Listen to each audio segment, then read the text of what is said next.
Assalamualaikum to everyone, students. Welcome to Shah Group Educational Channel. This is Sir Atiq Ahmed, your computer course instructor. So, students, मेरी आपसे बात चल रही है class matric computer पर। और क्लास मैट्रिक कंप्यूटर में बेटा आज की क्लास में हम चैप्टर नंबर 4 कंटिन्यू करेंगे, control structure. Students, chapter number 4 का आज हमारा लास्ट लेक्चर है, ठीक है। और वो लास्ट लेक्चर कौन सा है स्टूडेंट्स, आइए हम आज की क्लास का ओवरव्यू ले लें। तो बच्चों, आज की क्लास में कंट्रोल स्ट्रक्चर में, कंट्रोल स्टेटमेंट में हम जो टॉपिक पढ़ने वाले हैं वो हमारे पास है जंप स्टेटमेंट्स। जंप स्टेटमेंट्स कौन सी स्टेटमेंट्स होती हैं स्टूडेंट्स, इसके बारे में हम डिटेल में पढ़ने वाले हैं आज की क्लास में। और इन्हीं टॉपिक से रिलेटेड जंप स्टेटमेंट में बेसिकली आपके पास 4 तरह के स्टेटमेंट्स जो हैं वो एग्जिस्ट करती हैं। अब उन्हीं स्टेटमेंट्स के रिगार्डिंग हम एमसीक्यूज करेंगे और शॉर्ट क्वेश्चन आंसर को परफॉर्म करेंगे। तो स्टूडेंट्स, आइए हम अपना टाइम वेस्ट किए बिना अपना टॉपिक स्टार्ट करते हैं। तो स्टूडेंट, सबसे पहले पढ़ते हैं कि जंप स्टेटमेंट कौन सी स्टेटमेंट्स होती हैं। तो देखें आपके सामने क्या लिखा हुआ है। Jump statements are used to manipulate the flow of the program if some conditions are met. It is used to terminating or continue the loop inside a program or to stop the execution of a function. Student, basically jump statements वो statements होती हैं जो आपके programme के flow को manipulate करती हैं कुछ कंडीशंस के बिना पर। फॉर एग्जांपल, अगर आपसे कोई पूछता है कि जंप स्टेटमेंट किस पर्पस के लिए यूज किया जाता है, तो आप बताएंगे जंप स्टेटमेंट वो स्टेटमेंट होती है जो प्रोग्राम को टर्मिनेट करें, प्रोग्राम को कंटिन्यू करें या प्रोग्राम की एग्जीक्यूशन को स्टॉप करें। तो ये सारी चीजों के लिए हम जंप स्टेटमेंट का इस्तेमाल करते हैं। फॉर एग्जाम्पल, अगर हमें किसी प्रोग्राम में लूप को स्टॉप करना है बिल्कुल बीच से, तो स्टूडेंट हम जंप स्टेटमेंट का इस्तेमाल करेंगे। लूप को कंटिन्यू करने देना है किसी कुछ स्टेटमेंट्स के बिना पर, तो हम भी जंप स्टेटमेंट का इस्तेमाल करेंगे। तो स्टूडेंट्स, आपके सामने क्या लिखा हुआ है, in C plus plus there are 4 jump statements. 4 jump statement, continue, break, return and go to. तो ठीक है, इसी तरह एक और भी आपके पास होता है एग्जिट। तो ये भी आपके पास स्टूडेंट्स जंप स्टेटमेंट में काउंट किया जाता है। सही है। तो सबसे पहले स्टूडेंट हमारे पास जो जंप स्टेटमेंट है वो कौन सी है स्टूडेंट्स, वो हमारे पास है ब्रेक स्टेटमेंट। ठीक है। अब ब्रेक स्टेटमेंट क्या होता है, आइए जरा देखें। It can be used with while, for, do while और स्विच स्ट्रक्चर। फर्स्ट पॉइंट में आपको ये बता दिया कि ब्रेक स्टेटमेंट जो है वो लूप्स के साथ यूज किया जाता है। इसके अलावा स्विच स्टेटमेंट के साथ भी हम ब्रेक स्टेटमेंट का इस्तेमाल करते हैं। When this statement is executed in the loop body, the remaining iterations of the loops are skipped. Students, यहां पे आपसे क्या कहा जा रहा है कि अगर हम ब्रेक स्टेटमेंट का इस्तेमाल कर रहे हैं तो रिमेनिंग जितनी भी आइट्रेशन है लूप की वो क्या हो जाएगी, स्किप हो जाएगी। The control directly moves outside the body and the statement that comes after the body is executed. Loop body से प्रोग्राम का कंट्रोल बाहर चले जाएगा with the help of break statement. When used in an inner loop, break terminates that loop only and return to the outer loop. तो students, break statement वो statement होती है कि अगर आप इसको इनर लूप में यूज करते हैं स्टूडेंट्स, तो ब्रेक क्या करेगा, terminate that loop only and return to the outer loop. क्या मतलब है कि इनर लूप की जितनी भी स्टेटमेंट्स हैं उनको टर्मिनेट कर देगा और फिर इसको वापस आउटर लूप की तरफ ले जाएगा। तो ये बेसिकली स्टूडेंट्स आपके पास ब्रेक स्टेटमेंट है। अब मैं आपको एक एग्जाम्पल की मदद से ब्रेक स्टेटमेंट समझाता हूं, उसके बाद एक प्रैक्टिकल एग्जाम्पल करके दिखाऊंगा अपने कंपाइलर पे। तो सबसे पहले स्टूडेंट एग्जाम्पल देखें। तो यहाँ पे ये वाला पॉइंट तो हम ऑलरेडी पढ़ चुके हैं कि break can be used to terminate the execution of a loop iteration. तो यहाँ पे देखें एक एग्जाम्पल लिखी हुई है स्टूडेंट्स। एक लूप बेसिकली हमने कंटिन्यू किया हुआ है जिसमें इनिशियलाइज वैल्यू 1 है, इसकी जो कंडीशन टेस्टिंग है 5 है, यानी लूप 1 से लेकर 5 तक चलेगा और इसमें एक एक का इंक्रीमेंट होता रहेगा। ये आपकी लूप बॉडी है जिसमें आपके पास लिखा हुआ है क्वेश्चनिंग। ठीक है, क्वेश्चनिंग लिखा हुआ है। एक स्टेटमेंट क्वेश्चनिंग है और एक स्टेटमेंट क्या है, गेटवे टू नॉलेज। लेकिन स्टूडेंट दोनों स्टेटमेंट के दरमियान में आपके पास एक जंप स्टेटमेंट यानी ब्रेक स्टेटमेंट का इस्तेमाल किया गया है। सही है। अब स्टूडेंट देखिए ब्रेक काम किस तरह कर रहा है, मैंने एरो बनाकर आपको दिखाया कि सर ये ब्रेक इस तरह काम कर रहा है कि क्वेश्चनिंग के बाद जितनी भी स्टेटमेंट है लूप के अंदर, जैसे ये वाली स्टेटमेंट है गेटवे टू नॉलेज, ये एग्जीक्यूट नहीं होगी। ये डायरेक्टली प्रोग्राम का कंट्रोल जंप कर जाएगा कहां पे, लूप बॉडी के बाहर। तो ये ब्रेक स्टेटमेंट का काम होता है। एक तो इसने आइट्रेशंस को रोका, एक तो आइट्रेशन को रोका, दूसरा इस ब्रेक के नीचे लूप बॉडी के अंदर जितनी स्टेटमेंट हो, फिलहाल तो यहाँ पे एक ही है, उसी स्टेटमेंट को भी रोक रहा है। ठीक है स्टूडेंट्स, आइए स्टूडेंट इसकी प्रैक्टिकल इंप्लीमेंटेशन करें ताकि आपको मजीद जो है वो बात मेरी समझ आ जाए। तो स्टूडेंट आप देख सकते हैं कि हम अपने compiler Dev C plus plus में आ चुके हैं। तो डेव सी प्लस प्लस पे आने के बाद स्टूडेंट्स, ये प्रोग्राम के जो स्टार्टिंग हमारा है, तो सिंटैक्स इस पे हम बात नहीं कर रहे हैं, हम इस पे बात कर रहे हैं। स्टूडेंट आप देख सकते हैं सेम जो एग्जाम्पल अभी मैं आपको समझा रहा था, वही एग्जाम्पल जो है वो आपके पास कंपाइलर में मैंने यहाँ पे राइट डाउन करी हुई है। सेम वही एग्जाम्पल है, कोई इसमें डिफरेंस नहीं है। सही है। अब आप देखिएगा मैं आपके सामने जब इस प्रोग्राम को रन करूंगा, कंपाइलर रन करूंगा, तो मेरे पास क्या आउटपुट आता है। जैसे मैंने इसको कंपाइल एंड रन करा स्टूडेंट, आप देख सकते हैं कि मेरे पास क्या लिखा हुआ आ रहा है, क्वेश्चनिंग और बाय। इसका मतलब क्या हुआ, इसका मतलब ये हुआ बच्चों कि यहाँ पे लूप की आइट्रेशन 1 से लेकर 5 तक चलनी थी, लेकिन वो नहीं चल सकी। क्यों? क्योंकि आपने ब्रेक स्टेटमेंट का इस्तेमाल कर दिया था। दूसरी बात, यहाँ पे लूप बॉडी के अंदर आपके पास दो सी आउट की स्टेटमेंट थी, एक क्वेश्चनिंग और एक गेटवे टू नॉलेज। लेकिन सर क्योंकि ब्रेक स्टेटमेंट आ गया था, तो ये वाली स्टेटमेंट क्या हो गई, स्किप्ट हो गई, और प्रोग्राम का कंट्रोल डायरेक्टली यहां से निकल के कहा गया, लूप बॉडी के बाहर आ गया। तो ये बेसिकली आपके पास क्या था, ब्रेक स्टेटमेंट था स्टूडेंट्स। ठीक है, तो जंप स्टेटमेंट में हमने ब्रेक स्टेटमेंट को पढ़ लिया। अब हम अपने सेकंड जंप स्टेटमेंट को पढ़ते हैं स्टूडेंट्स। सेकंड जो है स्टूडेंट हमारे पास है वो कंटिन्यू स्टेटमेंट। अब देखिए कंटिन्यू और ब्रेक में कोई इतना ज्यादा फर्क नहीं है, लेकिन एक बेसिक डिफरेंस इसमें मौजूद है। वो क्या है, आइए जरा हम इसको देखें। क्या लिखा हुआ है student, the continue statement is used in the body of the loop. Continue का मतलब क्या है, जारी रखना। इसका मतलब ये है कंटिन्यू स्टेटमेंट आप जहां भी लगाएंगे, लूप जो है वो हमारे पास क्या रहेगा, कंटिन्यू रहेगा। क्या लिखा हुआ है, when this statement is executed in the loop body, the remaining statements of current iteration are not execute, the control directly moves to the next iteration. देखें, कंटिन्यू और ब्रेक में अगर हम डिफरेंस की बात करेंगे ना स्टूडेंट्स, तो कंटिन्यू में होगा क्या कि लूप चलता रहेगा, लूप नहीं रुकेगा। हाँ, कंटिन्यू के बाद वाली जितनी स्टेटमेंट्स होंगी वो स्किप्ट हो जाएंगी, लेकिन याद रखिएगा लूप पे इस पे कोई असर नहीं पड़ेगा। तो यहाँ पे इसी तरह की एक और एग्जांपल दी हुई है। सही है, सेम वही एग्जांपल है, सिर्फ यहाँ पे वर्डिंग का थोड़ा सा हेर फेर है, बाकी बिल्कुल सेम है। लेकिन स्टूडेंट्स मैं इसको जो है ना कंपाइलर बना करके आपको दिखाता हूँ, ताकि आप ऑब्जर्व करिएगा कि क्या चीज फर्क है। तो स्टूडेंट्स आप देख सकते हैं आपके पास जो है वो सेम प्रोग्राम जो मैंने ब्रेक स्टेटमेंट में यूज करा था, वही सेम प्रोग्राम मैंने आपके सामने यहाँ पे भी यूज किया है। और लेकिन बस फर्क इतना है, ब्रेक स्टेटमेंट की जगह स्टूडेंट्स मैंने क्या लगा दिया है, कंटिन्यू स्टेटमेंट लगा दिया है। अब आप, मैं इसको कंपाइल एंड रन कर रहा हूं और आप मुझे बताएंगे कि क्या इसमें डिफरेंस आपने देखा।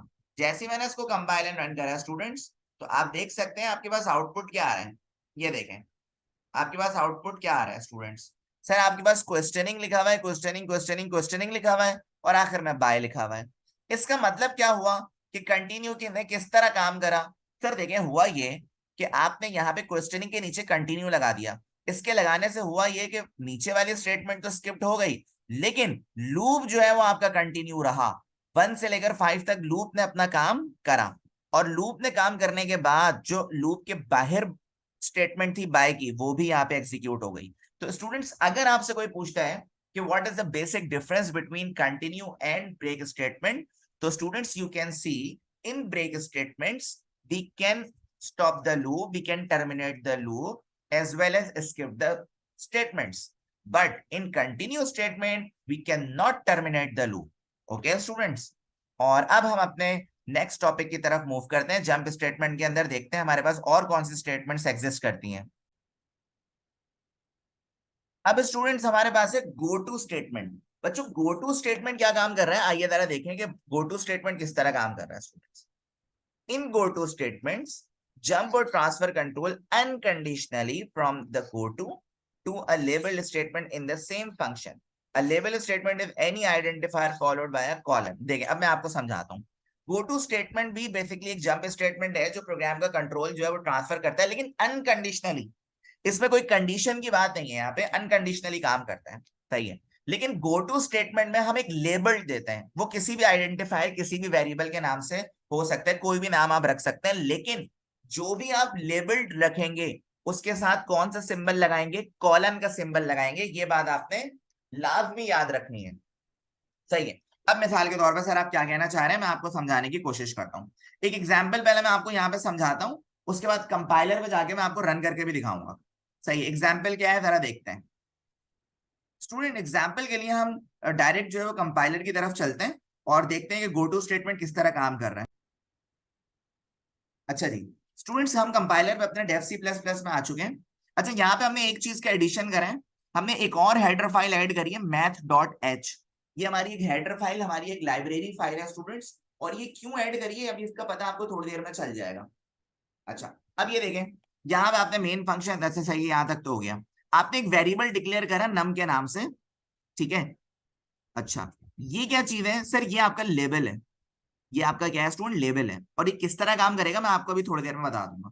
सबसे पहले आपने यूजर से पूछा enter a positive number, user ने कोई भी नंबर इंसर्ट करा, वो नम के वेरिएबल में क्या हो जाएगा, स्टोर हो जाएगा। ये तो हो गई सिंपल सी बात। अब यहां पे आपने कंडीशन बनाई, इफ नम ग्रेटर देन 0, अगर नंबर यूजर के दिए हुए नंबर जो है वो ग्रेटर देन 0 है, तो आपके पास क्या हो, उस नंबर का क्या आ जाए, स्क्वायर रूट आ जाए। SQRT क्या है students, square root is the function. Square root आपके पास एक मैथमेटिकल फंक्शन है, और ये जो मैथमेटिकल फंक्शन है स्टूडेंट्स, ये बेसिकली प्री डिफाइंड फंक्शन है। तो ये प्री डिफाइंड फंक्शन किसकी वजह से चल रहा है, इस math.h हेडर फाइल की वजह से चल रहा है, ठीक है। अच्छा, लेकिन अगर ऐसा नहीं होता, अगर मिसाल के तौर पे जो यूजर ने नंबर हमें एंटर करा है वो आपके पास 0 से बड़ा नहीं है, तो सर फिर क्या होगा, फिर प्रोग्राम का कंट्रोल चला जाएगा एल्स पार्ट में। और एल्स में क्या लिखा हुआ है, गो टू इनपुट, यानी गो टू का मतलब ये दोबारा कहां पे चले जाए, इनपुट पे चले जाए, यानी यहां पे आ जाए। तो इनपुट तुम्हारा एक लेबल है स्टूडेंट्स, इनपुट तुम्हारा क्या है बेटा, लेबल है। यहाँ पे लिखा हुआ है ना गो टू इनपुट, इनपुट पे दोबारा जाए, यूजर से दोबारा पूछे भाई नंबर। जब तक यूजर पॉजिटिव नंबर नहीं डाल रहा, तब तक जो है ये गो टू जो है वो अपना काम करता रहेगा। जंप स्टेटमेंट यानी यहां से जंप करके यहां जाता रहेगा, यहां से, ये देखें लाइन नंबर 16 से जंप करके लाइन नंबर 8 तक जाता रहेगा। अब मैं इसको रन करके दिखाता हूं ताकि आपके मजीद कॉन्सेप्ट क्लियर हो जाए कि गो टू स्टेटमेंट जो है वो किस तरह जो है वो जंप करता है। देखिए आपसे क्या पूछ रहे हैं, एंटर अ पॉजिटिव नंबर। मिसाल के तौर पर स्टूडेंट मैंने लिखा यहाँ पे 64, जैसे मैंने 64 लिखा एंटर करा, तो आप देख सकते हैं मेरे पास इसका रूट कितना आ गया, 8 आ गया। सर बिल्कुल प्रॉपर काम कर रहा है, बिल्कुल सही आंसर चल रहा है। लेकिन अगर स्टूडेंट मैं कोई नेगेटिव नंबर इंक्लूड करता हूं आपके सामने, 0 से जो छोटा है, मतलब मैंने लिखा -23, जब मैंने एंटर करा तो देखें अगेन क्या बोल रहा है, एंटर अ पॉजिटिव नंबर। मैंने अगेन लिखा -39, तो अगेन क्या बोले, एंटर पॉजिटिव नंबर। क्या मतलब ये आप जब तक रॉन्ग कंडीशन करते रहेंगे तो ये गो टू जो है वो इनपुट के बाद भेजता रहेगा। जरूरी नहीं है आप लेबल इनपुट दें, आप कोई भी नाम से दे दें, लेकिन ये पता कैसे चलेगा, लेबल है कॉलन से, इससे पता चलेगा बेटा, कॉलन से पता चलेगा। अब मैंने यहाँ पे लिख दिया 82 जो कि एक पॉजिटिव नंबर है, तो उसका स्क्वायर रूट आपके सामने जो है वो आ चुका है। तो स्टूडेंट्स इस तरह जो है वो आपके पास गो टू जो है वो काम करता है।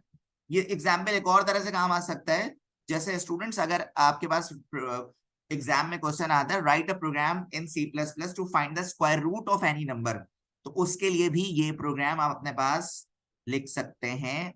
तो काइंडली स्टूडेंट आप इसको अपने पास नोट डाउन कर लीजिएगा, ठीक है स्टूडेंट्स।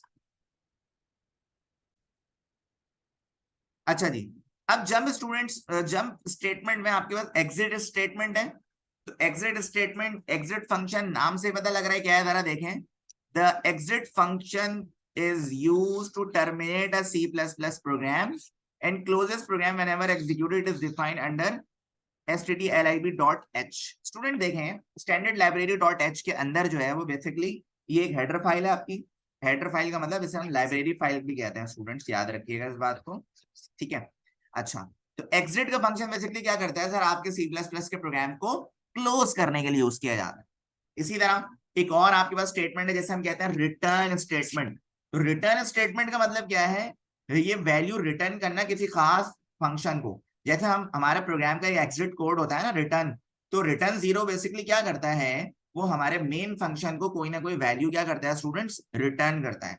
तो यहाँ पे क्या लिखा हुआ है देखें, it terminates execution of a function and transfer program control to the statement just after the function call statement in the calling function or to the operating system if you transfer control from the main function. तो students return statement basically आपके पास वो statement होती है जो आपके programme को basically कोई ना कोई वैल्यू, आपके ऑपरेटिंग सिस्टम को कोई ना कोई वैल्यू क्या करती है, रिटर्न करती है। यानी फंक्शन ने जो भी आंसर मांगा है उसको क्या करना, रिटर्न करना। रिटर्न की जो स्टेटमेंट है ना ज्यादातर फंक्शन कॉलिंग के लिए यूज कर होता है स्टूडेंट्स। जैसे मिसाल के तौर पर आपने कोई फंक्शन बनाया सम का, अब उस सम का जो आंसर है उस सम के आंसर को क्या करना, रिटर्न करना। तो रिटर्न स्टेटमेंट बेसिकली वो स्टेटमेंट होता है स्टूडेंट्स जो फंक्शन को आंसर क्या करे, रिटर्न करे। ठीक है, तो आई होप स्टूडेंट्स आपको टॉपिक समझ आ चुका है और अब इसी से रिलेटेड आपके पास कुछ एमसीक्यूज हैं, आइए उन एमसीक्यूज को सॉल्व करें। तो एमसीक्यू नंबर 1 में कह रहे हैं continue statement takes control to the dash. Continue statement basically क्या करता है स्टूडेंट्स, सर कंटिन्यू स्टेटमेंट जो है वो बेसिकली लूप को कंटिन्यू करता है। सही है, तो आपके ऑप्शन ए में लिखा हुआ है top of loop, option B लिखा हुआ है end of loop, option C लिखा हुआ है top of function, option D लिखा हुआ है एंड ऑफ फंक्शन। तो बेसिकली इसका जो राइट ऑप्शन होगा स्टूडेंट्स वो टॉप ऑफ लूप होगा। यानी लूप को कंटिन्यू करने के लिए आप कंटिन्यू स्टेटमेंट का इस्तेमाल करते हैं। इसी तरह इसके बाद एमसीक्यू आपके पास है डैश टर्मिनेट्स द लूप और switch statement and transfer control to the statement. ऐसा कौन सा स्टेटमेंट है जो लूप को टर्मिनेट करता है, सही है, और लूप बॉडी से प्रोग्राम को बाहर कर देता है, transfer control to the statement यानी लूप बॉडी से बाहर कर देते हैं। तो break, continue, go to, return. तो बेटा इसका राइट ऑप्शन आपके पास क्या होगा, ब्रेक स्टेटमेंट होगा जो लूप को क्या करता है, टर्मिनेट करता है। लूप और स्विच स्टेटमेंट के लिए भी याद रखिएगा, लूप और स्विच दोनों के लिए क्या यूज किया जाता है, ब्रेक स्टेटमेंट का इस्तेमाल किया जाता है। In go to statement label is followed by dash character. बच्चों अभी हमने थोड़ी देर पहले पढ़ा कि गो टू स्टेटमेंट के लिए लेबल को हम कैसे आइडेंटिफाई करते हैं, कैसे करते हैं सर, हम कॉलन के जरिए करते हैं। तो बेटा इसका राइट ऑप्शन आपके पास क्या होगा, कॉलन होगा। To send value to the calling function we use dash statement. बच्चों यही बात, send value to the calling function, बेटा फंक्शन को वैल्यू सेंड करने के लिए हम कौन सी स्टेटमेंट का इस्तेमाल करते हैं, तो सर हम करते हैं रिटर्न स्टेटमेंट का इस्तेमाल करते हैं। Exit function is used to dash. बच्चों एग्जिट फंक्शन बेसिकली वो फंक्शन होता है जो आपके प्रोग्राम को क्लोज करने के लिए यूज किया जाए। तो फंक्शन को क्लोज नहीं, लूप को क्लोज नहीं, स्विच को क्लोज नहीं, बल्कि प्रोग्राम को क्लोज करने के लिए जो चीज यूज की जाती है वो एग्जिट फंक्शन होता है। इसके बाद आपके पास कुछ शॉर्ट क्वेश्चन आंसर हैं, देखें। पहला भाई define break statement in C++ with example. तो बच्चों हमने पहले ही देख लिया कि ये लूप और स्विच स्टेटमेंट में टर्मिनेट करता है स्टेटमेंट्स को, और इसकी एग्जांपल आपके पास यहाँ पे मौजूद है। ये वही एग्जांपल है स्टूडेंट्स जो मैंने अभी आपको कंपाइलर पे रन करके दिखाई है। इसी तरह कंटिन्यू स्टेटमेंट जो कि सर इसका काम सिर्फ ये होता है कि ये रिमेनिंग स्टेटमेंट को स्किप तो कर देता है लेकिन सर ये लूप को कंटिन्यू रखता है। तो सेम वही एग्जांपल आप लिख सकते हैं अपने पास, नोट्स में अपने पास लिख सकते हैं, सिर्फ यहाँ पे ब्रेक की जगह क्या लगा दोगे बेटा, कंटिन्यू का वर्ड यूज कर लोगे। इसी तरह go to statement, go to statement basically वो स्टेटमेंट होती है जो जंप कर जाए, लेकिन वो जंप एक तरह से करेगी अगर आप कोई ना कोई उसके साथ आइडेंटिफायर लगा दोगे। और आइडेंटिफायर के साथ कौन सा सिंबल होना चाहिए आपके पास, कॉलन का सिंबल होना चाहिए। सही है, जैसे एग्जाम्पल के तौर पर मैंने आपको कहा कि अगर आप कोई भी एंटर अ पॉजिटिव नंबर रखें, यूजर से एंटर अ पॉजिटिव नंबर मांगे, वो पॉजिटिव नंबर नम के वेरिएबल में स्टोर हो जाए। सही है, और अगर नम ग्रेटर देन 0 है तो बेसिकली उस नंबर का क्या आ जाए, स्क्वायर रूट आ जाए। लेकिन अगर ऐसा नहीं हो रहा तो एल्स पार्ट में क्या होगा, गो टू इनपुट, और ये इनपुट जो है वो डायरेक्टली लेबल पे चलता रहेगा। लेकिन स्क्वायर रूट का फंक्शन चलाने के लिए स्टूडेंट आपको math.h की लाइब्रेरी फाइल का इस्तेमाल करना होगा। इसी तरह रिटर्न स्टेटमेंट जो क्या करता है, terminates execution of a function. सही है, कोई भी फंक्शन होता है उसके एग्जीक्यूशन को टर्मिनेट करने के लिए यूज किया जाता है। यानी हम अपने प्रोग्राम में बेसिकली लिखते हैं ना return 0, it means exit code of your program. ठीक है, इसी तरह एग्जिट फंक्शन हमारे प्रोग्राम को क्लोज करने के लिए यूज किया जाता है जो स्टैंडर्ड लाइब्रेरी डॉट एच के अंदर यूज किया जाता है। तो उम्मीद है स्टूडेंट्स आपको हमारा आज का टॉपिक समझ आ चुका होगा। तो इसी तरह स्टूडेंट्स हमारा chapter number 4 class matric computer का कंट्रोल स्ट्रक्चर खत्म हो चुका है। So thanks for watching students.